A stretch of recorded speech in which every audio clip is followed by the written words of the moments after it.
discuss in terms of the president report, but there is a event tomorrow night at Iron Books regarding the molasses flood and its 100th anniversary.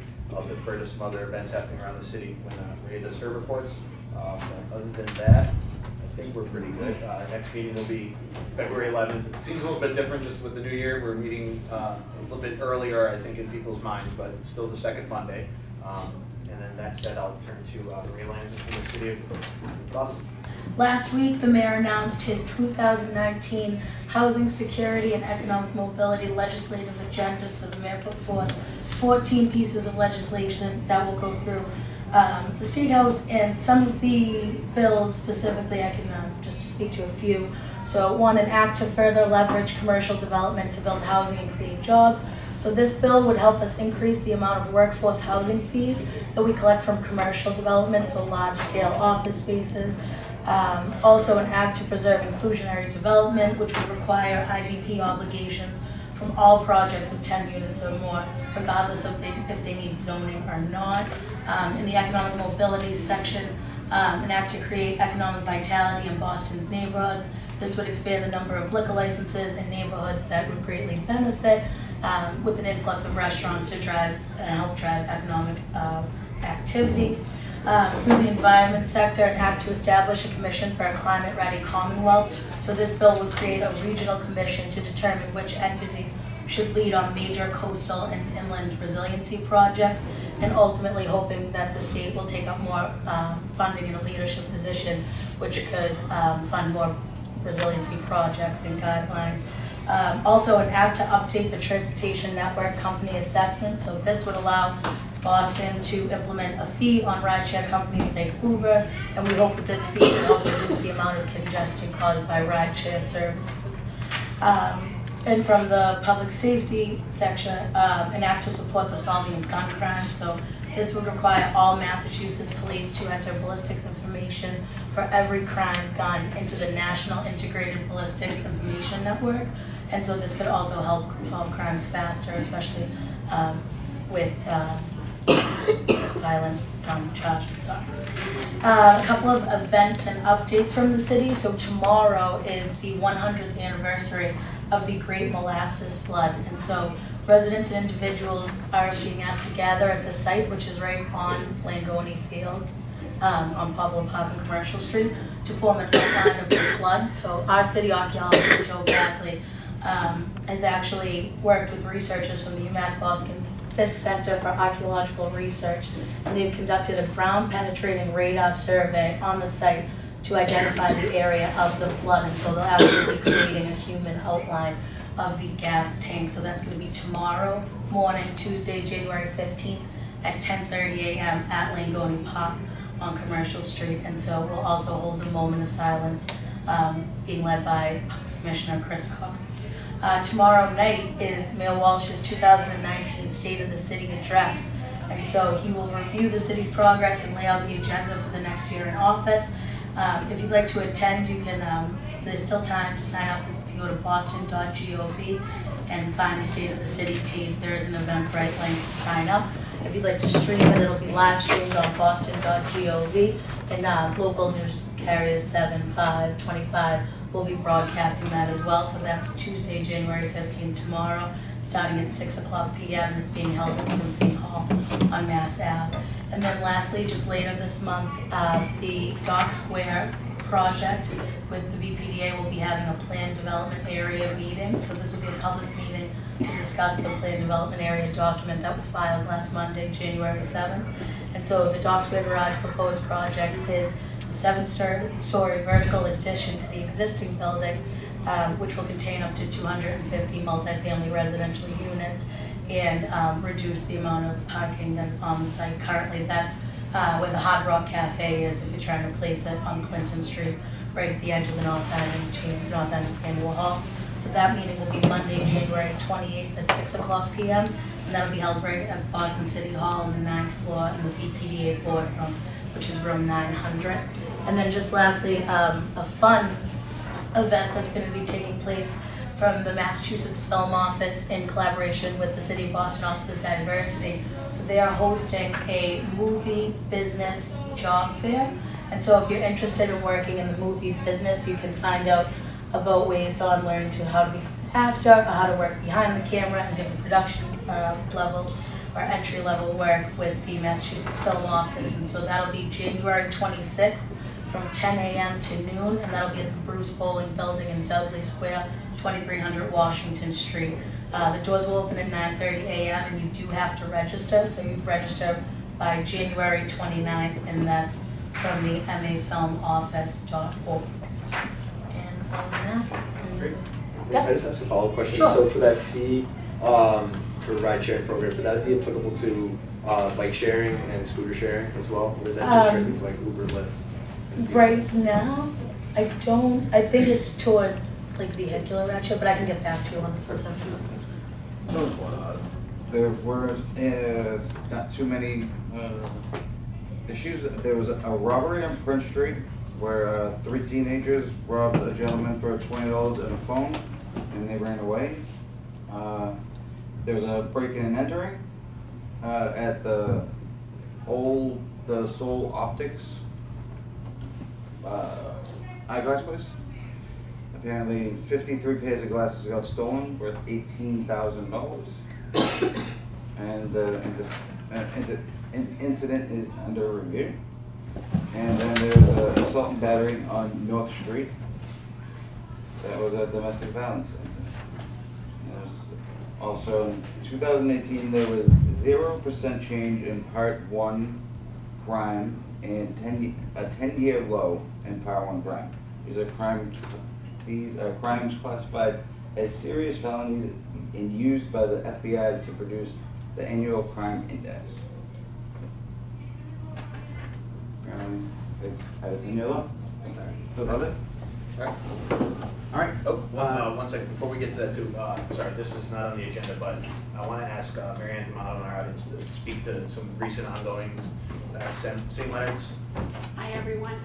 At one of our meetings, Tom Schiavone had asked that the police department and various associations write a letter so that this person who has been robbing the churches can be granted a stay-away order, which will keep him out of the North End. Right now, there is no way that he's being kept out of the North End. And he's in the churches, he's robbing poor boxes, et cetera, et cetera, et cetera. He's asked that we send a letter in support of this stay-away so that when they go to court, the judge will see all these letters and hopefully give the stay-away order. And John has the information right there. So I'm going to circulate this amongst the council, and then perhaps at the end we can just decide as to if we want to send a letter. Thank you. And then with that, I will turn to the Greenway Committee, and finally, I don't have to say me doing it. We have Carmen Brino is our new board member representing the council, and we also have Rachel Lake from the Greenway joining us tonight. So thanks, Rachel. And I should just have one quick update Okay. from the Greenway. So on January 17th this week, the Conservancy is going to receive the Boston Society of Architects prestigious Commonwealth Award. And basically, this award honors organizations that have exerted an uncommon influence on public awareness of architecture and our built environment in the city. And the Conservancy was actually recognized for the outstanding work on the dynamic transformation and activation of a portion of downtown Boston that was once the Central Artery.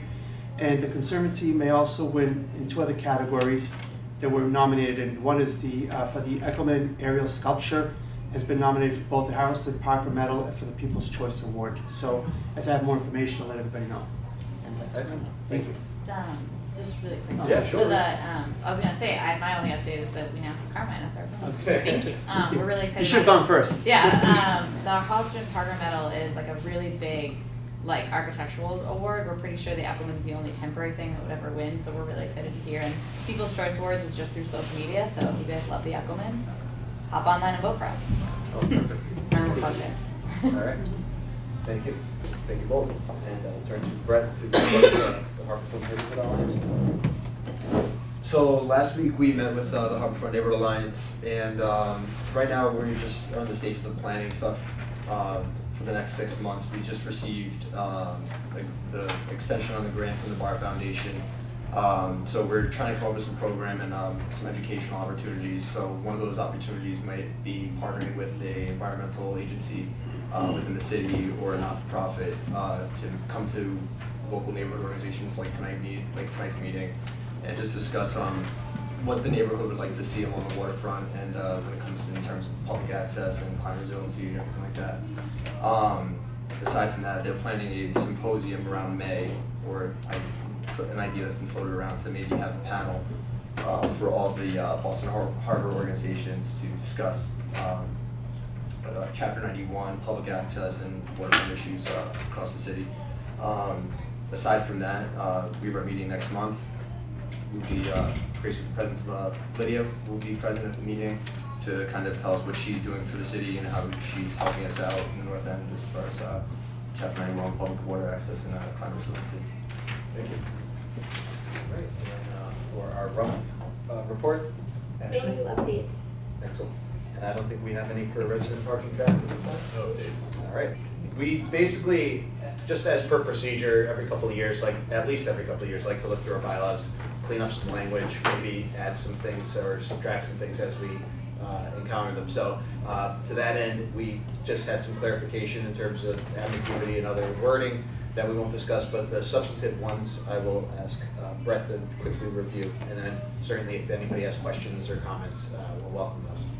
So on the election front, this year we're proposing we've accepted a proposal to move the application, the nomination forms to be passed out and start the election process in March as opposed to April in years past.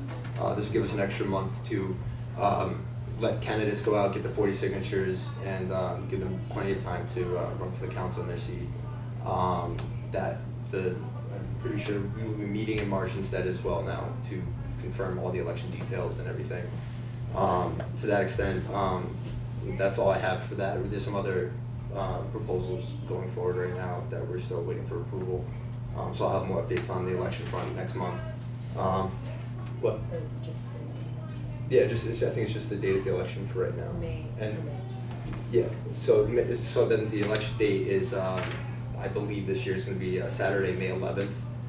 That date will be confirmed as we get closer to it, or once March comes.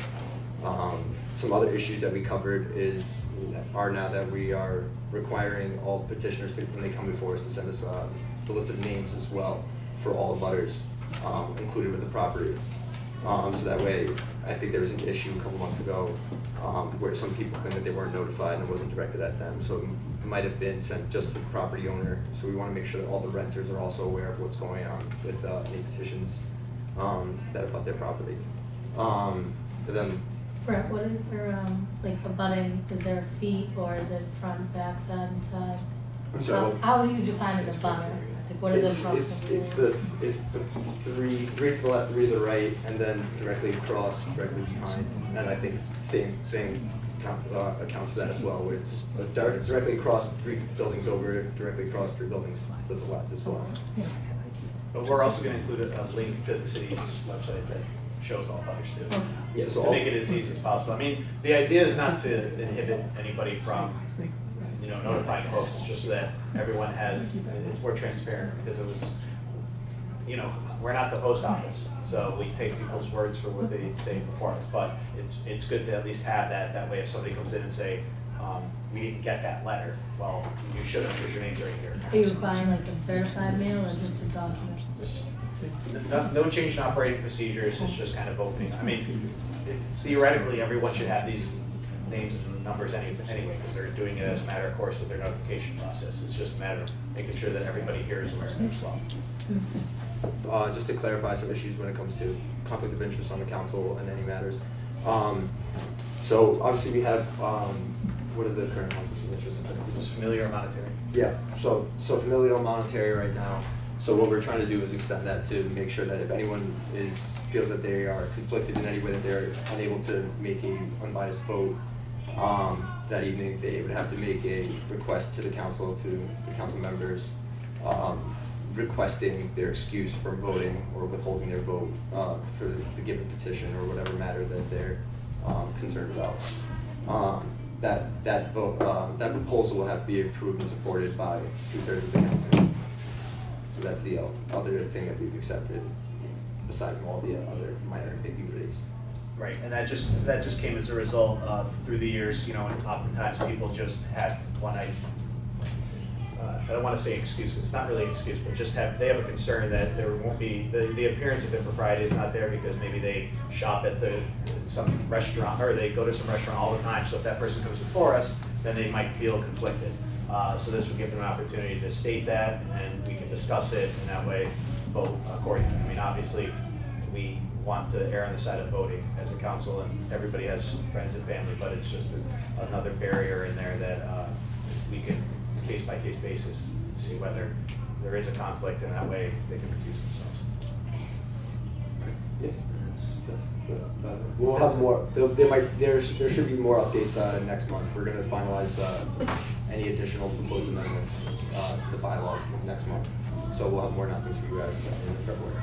And they're all readily available. You can see that, you know, some things that we don't need to discuss tonight, it said website, and we don't have a website, it's Facebook's. There's small little things like that, but you're certainly free to look at a copy and grab one if you'd like, or ask any one of us to provide it later. And I think that is all, unless anybody else has any comments or, no? Okay.